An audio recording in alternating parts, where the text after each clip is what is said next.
Yeah. So, all right, let's do it this way then. It's nickel package time. Let's do the Detroit Lions edition. Shall we, Sam Flannel? Absolutely. First down. Will Brian Branch get a chance to shine? Will Brian Branch get a chance to shine? On the surface, Lindsay, you look at the additions that they had through free agency. Obviously, secondary was the target. Right. They made the most moves. They added the most depth. They brought in the most talent, I would say. Right away, you want to say yes because we're conditioned to think that, right? Oh, the secondary's bad. They made all these moves. The secondary's obviously he has to come in. You know what's funny about that? Tracy Walker's coming back. I think that people that are ready to anoint Brian Branch, people like Sam Flannel, as like the next big thing. And Lindsay, you know this intimately because while they are different sports, the principles remain the same.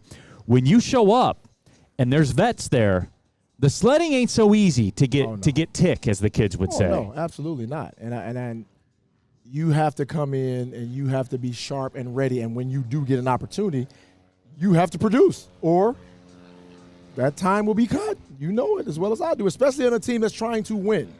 And if what I'm hearing correctly about, the Lions, what everybody's predicting for the Lions, then it's going to be really tough to crack into those, get those minutes because people are trying to win a Super Bowl, right? Yeah, LFG says in the WoodwardSports.com chat thread, he needs to develop. And look, we've seen this with the draft powder keg that's exploded in this town over the last couple of months. I don't think, and while everybody loves the pick and certainly comes from Bama, like all the sexiness is there. Right. There is no question about it. But the bottom line is this is the NFL. And snaps are valuable. And you have to get in front of people to get said snaps. You are playing for money. Right. Let's be real. Vets are playing for money. They're playing for a lot of money. Right. And Tracy Walker's got a lot riding on this year, man. Could this be it? I don't know. Like the Achilles thing, when you play a twitchy position, it's tough. It's going to be interesting to see how he responds.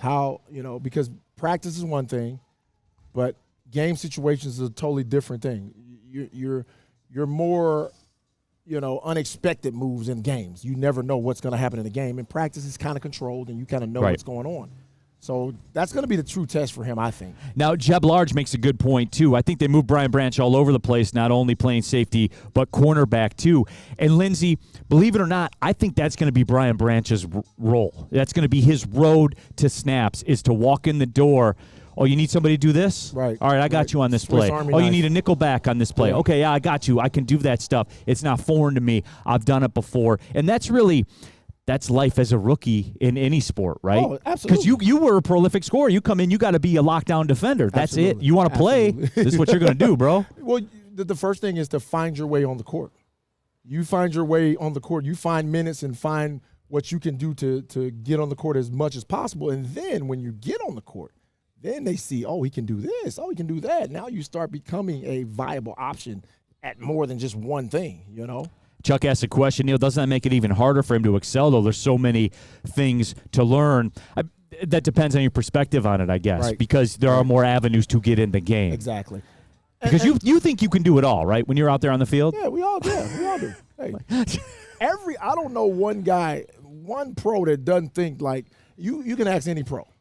Put me anywhere. Yeah, and hey, dude, I'm good. Like I can do that. No, if I had to carry the load, every one of us think that we could be the number one guy. Right. And I tell people all the time. I say, look, that guy averages 12 points a game, regardless if he plays 48 minutes or 22. He's gonna get that right there. Yeah, no doubt about it. Real quick, WoodwardSports.com chat thread. Somebody asked, Romeo, is that in Ontario? We are closer. Like if you do want to get to Canada from here, you do cross in Sarnia at the Blue Water Bridge. That is closer than going downtown. That is a factual statement. Long way, second down. Absolutely. This is an interesting one. Who finishes third on the team in sacks this year? Third on the team in sacks next year. Because I believe, and I advocated for this man, and I do think if you wanted me to give you a low-key contributor that's fallen off everybody's radar, old Charles Harris is in a contract year again.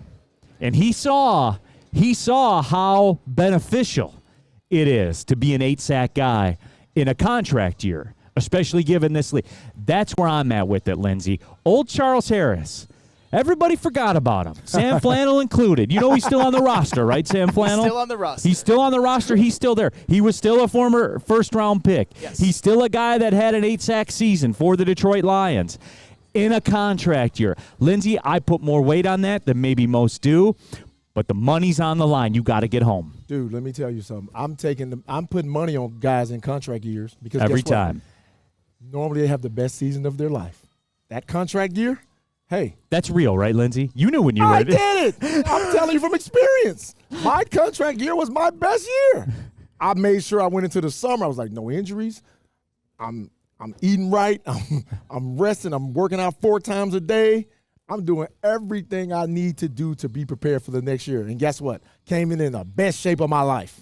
Had the best year of your life. Had the best year. Got the best money. contract of your life, too. Absolutely. Them cars are paid for out there. I know that stuff, Lindsey. It's Real Creamer Wheat asked, why isn't James Houston in a contract year this year? He still has some restricted – his rights are still restricted. So he's not like a total free agent. I know he lost some years when they released him, but he still has restricted free agent status. So it's not, quote-unquote, a contract year for him because everything that he can do is tiered. People said James Houston. There were a couple that said James Houston if James Houston is third in sacks on the team, that means Charles Harris is in double digits. Right. Probably. Maybe Romeo or Julian. Yeah. But that'd be a disappointment, I would say. Yeah, but there's a scenario where it works. Sure. 100%. We can just say it like that. All right, we gotta pick up the pace here. All right, third down. All right, who has the better season this year, Jared Goff or Geno Smith? Jared Goff or Geno Smith? If we put this on the chat poll, Lindsey, it would be 99% Jared Goff. No doubt. But there is a scenario where Geno does have a better season. There is a scenario because here's the thing. You know what? I don't think it's as outlandish as these people are about to make it. No, it's not. Because here's the thing. I don't think for the Lions to be super successful, I don't think we're going to air it out like everybody expects us to. I think there will be more ball control, especially with J-Mo not That's being fair. here for the first 6 games. But I think the Lions will have a overall better season, regardless to if Goff has gaudy numbers. I don't think those gaudy numbers will necessarily equate to them being better. I think efficiency and ball control and the Lions learning to win in different ways to be a really good team, because Super Bowl teams are teams that can win ugly, they can win in a shootout. Now, if he needs to carry the load, I think he's capable of, hey, tonight we need you to throw the ball 50 times. And I think that's what Super Bowl teams can do. What about this, too? Brandon says Geno Smith has better weapons. And low-key, I know what we're programmed to think. I'm a big DK Metcalf guy. Big Who DK isn't? Metcalf The guy. dude is a freak of nature. Yeah. Kenneth Walker, Lockett, all that stuff. Yeah. And, by the way, too, I know you're conditioned to hate. This is a big conditioning segment, by the way. I know we're conditioned to hate Pete Carroll. I don't. That guy's one of the greatest coaches that's ever coached in the game. Why are we conditioned to hate him? Just because of I don't know. his antics? What antics, though? I don't know. I like the guy. Flannel, why do people hate Pete Carroll? Probably his antics. Maybe they feel like he underachieved a little bit in Seattle, only getting 1 Super Bowl, the USC stuff. I mean, I get it. It sounds ridiculous. He's probably, a top 10 to 15 coach in NFL history, somewhere around there? With a college national title, by the way, too. As well, absolutely. Which catapults you into the rare stratosphere for me. He's a top 10 coach in the history of football. He's like the Larry Brown of football. I was thinking the same yeah, thing. That's a great analogy, take. Flannel, Yep. for once. Yeah, that is a great take. I think it will be Goff because the numbers will be so clean. Yep. You know what I'm saying? Yep. But again, I love these, and we like to do them on Fridays and everything like that. This is my standing statement on Jared Goff in this year. There is no style points. There's no checkpoints. There's no number targets. Playoff win, success. Right. Not a playoff win, not a success. Exactly. And that's when you take a step as a quarterback, that's how you get judged. Well, here's the thing. If we look back and see all the different quarterbacks that have won Super Bowls, the guy that kind of stands out to me that didn't always have the gaudy numbers and didn't always regular season look like that guy But when the Giants got in the playoffs, they ran the table. Right. And we always look at what's his name, the other brother, Manning. Yes. We always looked at him like, that's Peyton's little brother. Yeah. I mean, but then when he got to the playoffs, dude was a monster, and he won. But his numbers, regular season numbers, We're kind of mid. Yeah. Yeah. Yeah. That's a great take by you, Lindsay. You're on your game today, man. I'll give you that. Son is rejuvenated. Absolutely. Here's a good one. Nicholas Duncan, clock this one, Flannel, for later on in the year. Nicholas Duncan says Jim Harbaugh isn't far behind Pete Carroll. I say that he is. That's a great one later. He's not far behind. He's way behind. Thank you. He doesn't have a natty or a Super Bowl. Right, he doesn't have anything. What is he doing? He's not even in the. He's a good football He coach. doesn't have it. In this discussion, he doesn't have anything. Right, he's not in this conversation. Table that. We'll get to that one maybe on a future. Got some Sounds khakis. good. Yeah, A lot of khakis. absolutely. Sounds good. We're on fourth down here? Yeah, we're on All right, fourth we got to cook. down. All right. Okay, will the Lions have an 1,000-yard rusher this season? I want to snap react and say yes. But we don't know how they're going to actually use. The rotation. Yes. That's the hard part. We're here at Dispo and Romeo. The rotation's important. Very important.